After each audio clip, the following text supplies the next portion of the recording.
Прикол нашего городка. Еду, вот у нас разделительная полоса, и на моей полосе возле бордюра вот такие вот знаки. Столб, объезжаешь слева. Опять заезжаю на свою полосу, еду по ней, опять столб, знак, объезд слева.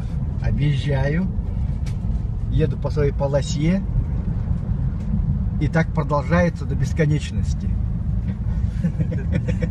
Еду по своей полосе, объезжаю столб. Еду по своей полосе, подъезжаю, объезжаю столб. Такое вы больше нигде не увидите, только в городе Якутске. Прикол называется города Якутска. Нигде такого не увидите. Ну где такое еще можно изобразить? Нигде. Только у нас. Это перед кругом.